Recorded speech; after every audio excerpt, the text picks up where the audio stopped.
स्वागत है आपका अपने YouTube channel Sarvodaya science and techno में।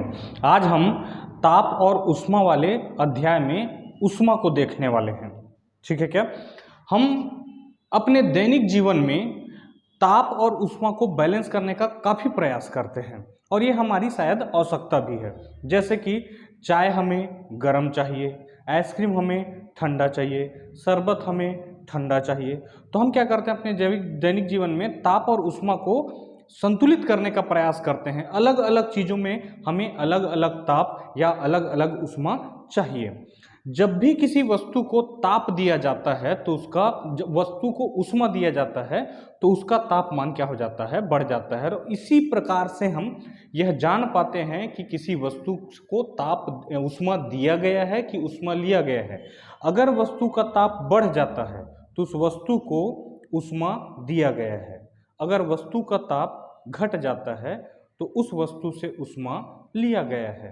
तो ताप में परिवर्तन से हम पहचानते हैं कि किसी वस्तु को ऊष्मा दिया गया है या उससे ऊष्मा लिया गया है। ध्यान रखिए कि ऊष्मा कोई वस्तु नहीं है, ये केवल ऊर्जा का एक रूप है। ऊष्मा कोई वस्तु नहीं है, ऊर्जा का रूप है। देखिए कैसा रूप है। ऊष्मा ऊर्जा का वह रूप है जिससे हमें ठंड या गर्माहट का एहसास होता है। ठीक है क्या? ऊष्मा ऊर्जा का वह रूप है जिससे हमें ठंड या गर्माहट का एहसास होता है। देखिए ऊर्जा का वह रूप जिसके परिणाम स्वरूप हमें ठंड या गर्म होने का एहसास होता है, इसी को हम क्या कहते हैं? ऊष्मा कहते हैं। किसी वस्तु को ऊष्मा देने पर उसका ताप बढ़ जाता है। इसका मतलब ये भी सच है किसी वस्तु से ऊष्मा लेने पर उसका ताप घट जाता है। ठीक है, अगला देखिए ऊष्मा का इकाई। ऊष्मा का इकाई वही होगा जो ऊर्जा का इकाई होगा, क्योंकि ऊर्जा का ही एक रूप है। तो ऊर्जा या ऊष्मा का इकाई होता है जूल, ये एसआई मात्रक में होता है, और कैलोरी होता है सीजीएस मात्रक में। सीजीएस मतलब सेंटीमीटर ग्राम सेकेंड। देखिए अगर आपने इकाई प्रणालियां नहीं पढ़ी होंगी तो किसी क्लास में मैं बता दूंगा। 4 प्रकार के इकाई प्रणाली हम पढ़ते हैं या पद्धतियां हम पढ़ते हैं। एक होता है सीजीएस, एक होता है एफपीएस, एक होता है एमकेएस और एक होता है एसआई, जिसे हम अंतर्राष्ट्रीय पद्धति भी कहते हैं। सीजीएस मतलब सेंटीमीटर ग्राम सेकेंड, एफपीएस मतलब फुट पाउंड सेकेंड, एमकेएस मतलब मीटर किलोग्राम सेकेंड और एसआई मतलब अंतर्राष्ट्रीय पद्धति। इन 4 पद्धति में आपको यूजुअली एसआई और सीजीएस ही पढ़ना होगा। ठीक है क्या? तो जूल होता है एसआई मात्रक और कैलोरी होता है सीजीएस मात्रक। एक कैलोरी में 4.18 जूल या इसी को कहीं कहीं पर 4.2 जूल भी ले लिया जाता है। ठीक है, अब ऊष्मा संचरण की विधि, ऊष्मा का संचरण क्यों हुआ? ठीक है क्या? ध्यान से सुनिए। जैसे वैद्युत धारा के प्रवाह के लिए विभव में अंतर चाहिए, जिसे आप विभवांतर कहते हैं। पानी का बहाव अधिक ऊंचाई से कम ऊंचाई की ओर होता है, मतलब ऊंचाई में अंतर होने पर पानी का बहाव होता है। वैसे ही ताप में अंतर होने पर, तापांतर होने पर ऊष्मा का प्रवाह होता है। तो ऊष्मा का प्रवाह होने के लिए तापांतर अति आवश्यक है। ठीक है क्या? तापांतर अति आवश्यक है।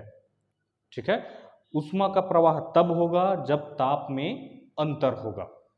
तो देखिए क्या लिखा है, तापांतर के कारण ऊष्मा का एक स्थान से दूसरे स्थान तक स्थानांतरण को ऊष्मा संचरण कहते हैं। ठीक है, ताप में अंतर होने की वजह से ऊष्मा का प्रवाह एक जगह से दूसरे जगह हो जाता है, जिसे हम क्या कहते हैं? ऊष्मा का संचरण कह रहे हैं। और ऊष्मा सदैव अधिक ताप से कम ताप की ओर प्रवाह होगा, और ये प्रवाह तब तक होते रहेगा जब तक कि ये उस ताप में अंतर रहेगा। ठीक है, तब तक ये प्रवाह होते रहेगा जब तक ताप में अंतर होगा। अगर दोनों का ताप बराबर हो गया तो ऊष्मा का संचरण बंद हो जाएगा।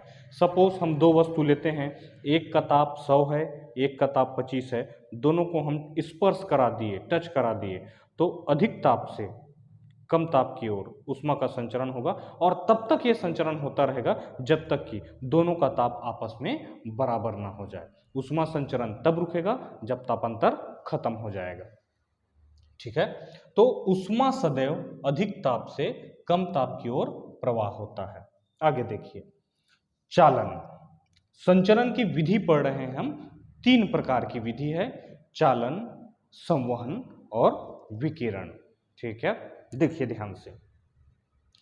मान लिया जाए किसी व्यक्ति ने मोमबत्ती जलाया है और एक लोहे के रॉड को मोमबत्ती में ऐसे लगा के रखा है। यहाँ मोमबत्ती जलाया है, लोहे के रॉड को ऐसे रखा है, तो शुरुआत में तो उसे कुछ नहीं लगेगा, शुरुआत में उसे कुछ भी नहीं लगेगा। लेकिन धीरे से क्या होगा, ये वाला सिरा ज़्यादा गर्म हो जाएगा आग के वजह से और ये वाला सिरा कम गर्म है, तो अधिक ताप से कम ताप की ओर धीरे धीरे ऊष्मा का प्रवाह होगा और ये जो व्यक्ति इधर से पकड़ा है उसको गर्म होने का एहसास हो गया, कुछ देर बाद वो उसको नहीं पकड़ पाएगा। तो अधिक ताप से कम ताप की ओर ऊष्मा का प्रवाह हुआ। अब इसमें ऐसा प्रवाह हुआ है जिसमें इस माध्यम के, इस पदार्थ के कण जो हैं अपना स्थान परिवर्तन नहीं किए हैं। कैसे हुआ है, ये वाला कण अपने बाजू वाले कण को ऊष्मा दिया, वो अपने बाजू वाले कण को ऊष्मा दिया, वो अपने बाजू वाले कण को ऊष्मा दिया, वो अपने बाजू वाले को कण को ऊष्मा दिया।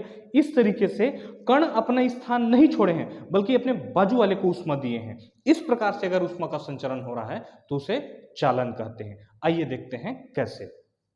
क्या बोला है, ऊष्मा संचरण की वह विधि जिसमें पदार्थ के कण अपना स्थान नहीं छोड़ते, हर कण अपने आगे वाले कण को ऊष्मा स्थानांतरित कर देते हैं। ये अपना पदार्थ के कण अपना जगह नहीं छोड़े हैं। और ध्यान रखिए, जो ठोस है उसमें ऊष्मा का संचरण चालन विधि द्वारा होगा। क्या बोला है कि सामान्यतः ठोसों में ऊष्मा का संचरण चालन विधि से होता है। अब देखिए आगे देखते हैं। दूसरा है संवहन। मान लिया जाए हमने गैस चालू किया, उसमें पानी रख दिया या कोई भी तरल पदार्थ रख दिया जिसको हम गर्म करना चाह रहे हैं, तो क्या होगा, सबसे पहले नीचे वाला पानी, अगर ये पानी है तो सबसे पहले नीचे वाला पानी गर्म होगा और गर्म पानी क्या होता है, हल्का होता है। ऊपर वाला पानी क्या होता है, ठंडा है, तो ठंडा पानी भारी होता है। तो नीचे वाला पानी जो गर्म हुआ है वो पानी अब ऊपर के तरफ जाएगा और ऊपर वाला ठंडा पानी नीचे की तरफ जाएगा और ऐसा चलते रहेगा। तो इसमें क्या हुआ है, कण अपने साथ ऊष्मा को लेके खुद चले हैं, कण अपना स्थान परिवर्तन किए हैं। ठीक है क्या, तो देखिए संवहन में ऊष्मा संचरण की वह विधि जिसमें कण ऊष्मा को लेकर खुद चलते हैं।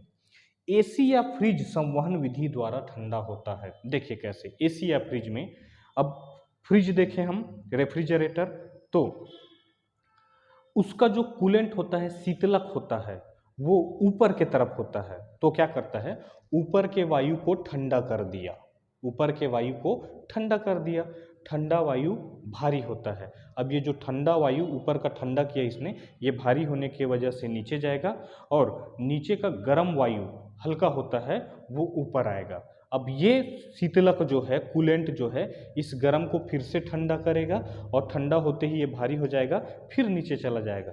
तो ऊष्मा का स्थानांतरण कैसे हो रहा है, कण ऊष्मा को लेकर खुद चल रहे हैं। इसलिए हम क्या कर रहे हैं, एसी या फ्रिज संवहन विधि द्वारा ठंडा होता है। और ध्यान रखिए, द्रव और गैस में ऊष्मा का संचरण सामान्यतः संवहन विधि द्वारा ही होता है।